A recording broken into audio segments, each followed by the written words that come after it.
नमस्ते, मैं हूं किशोर अजवाणी और अब आज की ताजा खबर।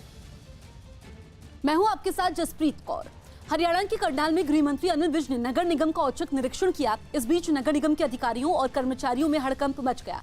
करीब 2 घंटे तक अनिल विज ने एक एक करके अलग अलग कमरों में जांच की और टेबल और दराजों में रखी फाइलें चेक की। फाइलों में खामियां मिलने पर उन्होंने संबंधित अधिकारियों से जवाब भी तलब किए। दफ्तर में गैर जिम्मेदाराना रवैये पर कार्रवाई करते हुए उन्होंने मौके पर ही 4 अधिकारियों को निलंबित करने के निर्देश दे दिए। इस बीच कई अधिकारियों को उन्होंने फटकार भी लगाई। मैंने तुम्हें पहले बता दिया कि मैं पढ़ा लिखा मंत्री हूँ, ठीक है भाई। आपने इसकी कोई चिट्ठी लिखी नहीं लिखी? सर मैं झूठ नहीं बोलता, मैंने नहीं लिखी सर। उसकी फोटो स्टेट ले और इसको सस्पेंड कर। सर मैं तो आपसे हाथ जोड़ रहा हूँ, मैं बस तेरे को कर दिया सस्पेंड, कर भी सस्पेंड इसको। सर आपसे हाथ जोड़ के विनती है सर मेरी। तुमने गदर बचा रखा कमेटी में नहीं सर, ऐसे कुछ नहीं। और सबसे ज्यादा गदर तुम लोगों ने बचाया हुआ। आपसे हाथ जोड़ के विनती है, डीएम साहब से पूछ ले। सर लिखना नहीं आता मुझे, साइन आते हैं सर। सिफारिश से भर्ती हो ना? पापा की जगह पे लगा था। पापा की जगह पे। पापा की जगह पे लगा था जी। इसका बयान नोट कर। ढाक टाइम पे दी जा रही है, ना आने जाने का अपना कोई रिकॉर्ड मेंटेन किया जा रहा है, ना किसी फाइल के आने जाने का रिकॉर्ड मेंटेन किया जा रहा है, ना टाइम पर चिट्ठियां डिलीवर की जा रही हैं, ना उनका टाइम पर जवाब दिया जा रहा है। इसलिए मैंने कुछ लोगों को सस्पेंड किया है। काम करें और जनता को परेशान ना करें। आप तक प्याज की बढ़ी कीमतों के खिलाफ चंडीगढ़ में कांग्रेस ने बीजेपी दफ्तर के बाहर प्रदर्शन किया। इस प्रदर्शन की अगुवाई कांग्रेस के 3 विधायकों ने की, जो अपने समर्थकों के साथ नारेबाजी करते हुए बीजेपी दफ्तर पहुंचे और वहां पहुंचकर उन्होंने प्रधानमंत्री नरेंद्र मोदी, अमित शाह, राजनाथ सिंह और स्मृति ईरानी की तस्वीरों पर प्याज की मालाएं पहनाई। कांग्रेस के नेता प्याज की इन मालाओं को बीजेपी दफ्तर में गिफ्ट करने के इरादे से पहुंचे थे ताकि उन मालाओं को पीएम मोदी तक पहुंचाया जा सके। पंजाब कांग्रेस के विधायक पहुंचे हैं बीजेपी दफ्तर में और पंजाब बीजेपी दफ्तर के बाहर वो अपने हाथों में इस तरह से प्याज की मालाएं लेकर पहुंचे हैं। कांग्रेस नेताओं ने दावा किया कि जल्द ही पार्टी के सांसद संसद में जाकर पीएम मोदी के मंत्रियों को प्याज की मालाएं पहनाएंगे। उन्होंने प्याज की बढ़ती कीमतों के लिए सरकार को जिम्मेदार ठहराया। ये पूंजीपतियों की सरकार है, इन्होंने स्टॉक जो है अपना रखा हुआ और गरीबों को वो प्याज दे नहीं रहे। बीजेपी दफ्तर के बाहर कांग्रेस नेता काफी देर तक हंगामा करते रहे। हालांकि कांग्रेस नेताओं को वहां बीजेपी का कोई नेता नहीं मिला, जिसके बाद वो प्याज की मालाएं वहीं रखकर निकल गए। प्याज की लगातार बढ़ रही कीमतों ने सिर्फ चंडीगढ़ में ही नहीं बल्कि पूरे देश में लोगों की परेशानी बढ़ा दी है। कई जगहों पर तो 1 किलो प्याज की कीमत 100 रुपए के पार पहुंच चुकी है। और देश की राजधानी दिल्ली भी इससे अछूती नहीं है। दिल्ली के आरकेपुरम की एक सब्जी मंडी में तो प्याज के दाम 120 रुपए किलो पहुंच गए, जबकि कुछ दिनों पहले तक ये 80 से 90 रुपए किलो बिक रहा था। सब्जियों दालों का जायका बढ़ाने वाले प्याज आजकल लोगों को आंसू दे रहे हैं। जी हाँ, प्याज के आंसू, क्योंकि प्याज के दाम जो है वो दिल्ली एनसीआर में भी अगर बात करें तो आसमान को छू रहे हैं। प्याज की आसमान छूती कीमतों की वजह से लोग इसे खरीदने से डरने लगे हैं। बहुत मुश्किल हो रही है क्योंकि जहां डेली प्याज से ही सारी सब्जियां बनती हैं तो उसका यूज नहीं कर पा रहे। वहीं दुकानदारों ने फिलहाल प्याज की कीमत में राहत मिलने से इनकार कर दिया। 1.5 महीने तक यही रहेगा। 1.5 महीने तक? 15 जनवरी के बाद जाके कुछ होगा। महंगे प्याज की वजह से दिल्ली में ही लोगों के आंसू नहीं निकल रहे, बल्कि कोलकाता में तो कुछ दिन पहले ही प्याज के दाम 100 रुपए के पार पहुंच गए थे, जो अब बढ़कर 125 रुपए तक पहुंच गए, जिसकी वजह से लोगों के खाने की थाली से प्याज गायब होने लगा है। कोलकाता में प्याज की कीमतें 125 रुपए, जी हाँ 125 रुपए प्रति किलो की दर पर बिक रहा है प्याज। पिछले कुछ दिनों से लगातार प्याज 100 के ऊपर ही चल रहा है। हालत यह है कि सब्जी मंडी पहुंचे लोग दूसरी सब्जियां तो खरीद रहे हैं, लेकिन प्याज लेने से कतराने लगे हैं। इतना महंगा है, कौन लेगा प्याज? लास्ट कब लिया था याद भी नहीं है। यही नहीं, प्याज की आसमान छूती कीमतों की वजह से छोटे दुकानदारों को उसके चोरी होने की आशंका सताने लगी है। इसको रखने के लिए बहुत संभाल के रखना पड़ता है, इसलिए हम लोग खरीदते भी बहुत कम। जब रात को छोड़ के जाएगा तो सुबह उठ के उसे रोने पड़ेगा। इस महंगाई की बड़ी वजह सब्जी मंडियों में प्याज की कमी बताई जा रही है। कहा जा रहा है कि प्याज के दाम जनवरी से पहले कम नहीं होने वाले हैं, क्योंकि गर्मी के मौसम में सूखे की वजह से महाराष्ट्र, कर्नाटक और आंध्र प्रदेश में प्याज की बुआई में देरी हुई थी।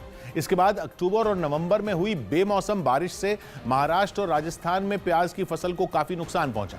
ऐसे में प्याज का पुराना स्टॉक खत्म होने से मंडियों में प्याज की सप्लाई घट गई, क्योंकि नया प्याज जरूरत से काफी कम मात्रा में मंडियों में पहुंचा। पिछले साल नवंबर में सब्जी मंडियों में 41 लाख क्विंटल से ज्यादा प्याज की सप्लाई हुई थी, जो इस साल नवंबर में घटकर करीब 24 लाख क्विंटल पर आ गई। ऐसे में जनवरी में नई फसल की कटाई से पहले प्याज की कीमतों में राहत मिलने की उम्मीद नहीं है।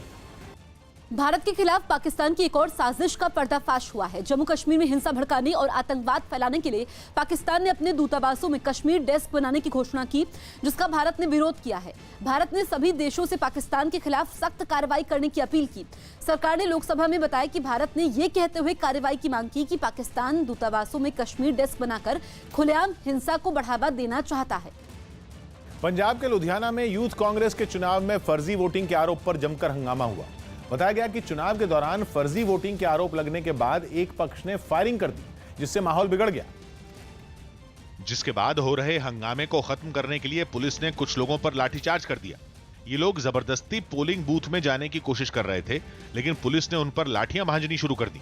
इस बीच एक आदमी आगे जाने की जिद पर अड़ा रहा, लेकिन वहां मौजूद पुलिस वालों के आगे उसकी एक न चली और आखिरकार उसे अपने साथियों के साथ वहां से भागना पड़ा। लेकिन थोड़ी दूर जाने के बाद वो लोग एक बार फिर इकट्ठा हुए और पुलिस पर दूसरे पक्ष का साथ देने का आरोप लगाते हुए नारेबाजी शुरू कर दी। इस हंगामे के बाद वहां पुलिस के और जवानों की तैनाती कर दी गई। आईएनएक्स मीडिया केस में कुछ शर्तों के साथ जमानत पर रिहा हुए पूर्व वित्त मंत्री पी चिदम्बरम आज प्रेस कॉन्फ्रेंस करेंगे। चिदम्बरम 106 दिन के बाद तिहाड़ जेल से बाहर निकलने के बाद सबसे पहले कांग्रेस की अध्यक्ष सोनिया गांधी से मिलने उनके घर पहुंचे। दोनों नेताओं के बीच करीब 20 मिनट तक बातचीत हुई, जिसके बाद वो अपने घर के लिए निकल गए। चिदम्बरम 21 अगस्त से आईएनएक्स मीडिया केस में जेल में बंद थे। आईएनएक्स मीडिया केस में सुप्रीम कोर्ट से जमानत मिलने के बाद पूर्व वित्त मंत्री पी चिदम्बरम तिहाड़ जेल से बाहर आ गए। अदालत के आदेश के मुताबिक चिदम्बरम ने 2 लाख रुपए का निजी मुचलका भरा, जिसके बाद शाम को उन्हें जेल से रिहा कर दिया गया। 106 दिन बाद जेल से बाहर आते ही वहां मौजूद कांग्रेस के समर्थकों ने जमकर नारेबाजी की। वहां जुटी भारी भीड़ के बीच पुलिस ने काफी मशक्कत के बाद चिदम्बरम को उनकी गाड़ी तक पहुंचाया, जहां उनके एक समर्थक ने उनको माला भी पहनाई। इस दौरान उनके बेटे कार्ति चिदम्बरम भी उनके साथ थे। वहां मौजूद मीडिया ने चिदम्बरम से कई सवाल भी किए, लेकिन उन्होंने किसी सवाल का जवाब नहीं दिया और गाड़ी में बैठकर वहां से निकल गए। खबरें हैं कि चिदम्बरम कल संसद की कार्यवाही में हिस्सा लेंगे। आप देख सकते हैं इस वक्त तस्वीरों में पी चिदम्बरम निकल चुके हैं तिहाड़ जेल से बाहर। 106 दिन के बाद पी चिदम्बरम जो है तिहाड़ जेल से बाहर निकले। आप तस्वीरों में देख सकते हैं इस वक्त जो कांग्रेस के कार्यकर्ता जो काफी समय से पी चिदम्बरम को वेलकम करने के लिए यहाँ तिहाड़ जेल के बाहर थे, वो तिहाड़ जेल के गेट नंबर 3 पर पहुंच गए हैं। इससे पहले आईएनएक्स मीडिया केस में चिदम्बरम की जमानत याचिका पर सुनवाई के बाद सुप्रीम कोर्ट ने उनको कुछ शर्तों के साथ जमानत दे दी। चिदम्बरम को सीबीआई से जुड़े केस में पहले ही जमानत मिल चुकी थी, जिसके बाद ईडी के मामले में भी चिदम्बरम को राहत मिल गई और 106 दिन बाद उनके तिहाड़ जेल से बाहर आने का रास्ता साफ हो गया। सुप्रीम कोर्ट का फैसला आते ही चेन्नई में कांग्रेस कार्यकर्ता जश्न में डूब गए और पार्टी दफ्तर के बाहर आतिशबाजी करने लगे। अपनी खुशी जाहिर करने के लिए इन लोगों ने केवल एक दूसरे का ही मुंह मीठा नहीं करवाया, बल्कि आम लोगों में भी मिठाइयां बांटी। अदालत के फैसले के बाद कार्ति चिदम्बरम ने भी राहत की सांस ली और एक ट्वीट किया। इससे पहले अदालत जाने के लिए घर से निकलते वक्त भी उन्होंने अच्छी खबर मिलने की उम्मीद जताई थी। Every day will be a positive day. Supreme court में जमानत याचिका पर सुनवाई के दौरान ईडी के वकील ने पूरी कोशिश की कि चिदम्बरम को जमानत न मिले, लेकिन सुप्रीम कोर्ट ने ईडी की दलीलों को न मानते हुए उन्हें जमानत दे दी। हालांकि अदालत ने यह बात मानी कि आर्थिक अपराध बेहद गंभीर होते हैं और इसीलिए चिदम्बरम को कई शर्तों के साथ 2 लाख रुपए के निजी मुचलके पर जमानत मिली। अदालत ने जमानत याचिका पर सुनवाई करते हुए साफ कर दिया कि चिदम्बरम बिना इजाजत विदेश नहीं जा सकते। साथ ही उनके सामने यह शर्त भी रखी गई कि जेल से बाहर आने के बाद वो आईएनएक्स मीडिया केस से जुड़े किसी भी गवाह से संपर्क नहीं करेंगे। इसके अलावा चिदम्बरम को इस मामले में मीडिया से कोई बात नहीं करने की भी हिदायत दी गई है। इससे पहले ईडी ने अदालत में दलील दी थी कि अगर चिदम्बरम जेल से बाहर आए तो वो गवाहों को प्रभावित कर सकते हैं। यही नहीं, ईडी ने यह आरोप भी लगाया कि वो जेल में रहते हुए भी गवाहों पर असर डालते रहे हैं। लेकिन सुप्रीम कोर्ट ने कानून का हवाला देते हुए पूर्व वित्त मंत्री को जमानत दे दी। सुप्रीम कोर्ट के इस फैसले का कांग्रेस पार्टी ने खुलकर स्वागत किया और चिदम्बरम को जमानत मिलने को सच की जीत करार दिया। चिदम्बरम को आईएनएक्स मीडिया केस में 21 अगस्त को गिरफ्तार किया गया था और तब से उनके वकील इस कोशिश में लगे थे कि उन्हें जमानत मिल जाए। यही वजह है कि जैसे ही उन्हें सीबीआई और ईडी दोनों मामलों में राहत मिली, कांग्रेस की खुशी का ठिकाना ही नहीं रहा। और पार्टी ने अपने ट्विटर अकाउंट पर सत्यमेव जयते लिख दिया। ये अच्छा लग रहा है कि चिदम्बरम साहब को आज बेल मिल गया, जमानत मिल गया। चिदम्बरम साहब के खिलाफ एक बड़ा साजिश हुई थी और साजिश के दौरान उन्हें सलाखों के पीछे रखा था। लेकिन बीजेपी को कांग्रेस नेताओं की ये खुशी बेमानी लगी, क्योंकि चिदम्बरम अब तक निर्दोष साबित नहीं हुए हैं। और कोर्ट जब तक उनको निर्दोष स्थापित नहीं करती तब तक उनको निर्दोष कहना और हमारे कार्रवाई को विंडक्टिव कहना गलत होगा। दिल्ली के साउथ एक्स में सेंको गोल्ड एंड डायमंड्स ने 106वें शोरूम की शुरुआत की। शोरूम का उद्घाटन हिंदी फिल्म जगत की मशहूर अभिनेत्री और कंपनी की ब्रांड एम्बेसडर विद्या बालन ने किया। इस मौके पर विद्या बालन ने लोगों से सेंको गोल्ड एंड डायमंड्स में से ज्वेलरी खरीदने की राय भी दी।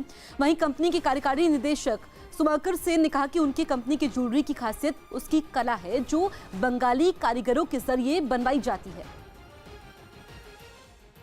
ये बहुत खुशी की बात है। ये बहुत अच्छे लोग हैं और इनके स्टोर्स में, इनकी ज्वेलरी में आपको इनकी अच्छाई का एहसास होगा। साउथ एक्स में ये शोरूम जो हो रहा है, ये हम लोग के लिए एक बहुत ही खुशी का और एक प्राउड मोमेंट है। विश्वास से हम लोग आगे बढ़ रहे हैं और अभी जैसे 100 शोरूम कर लिए, इरादा यही है कि नेक्स्ट 3-4 साल में और भी 100 शोरूम ऑल ओवर इंडिया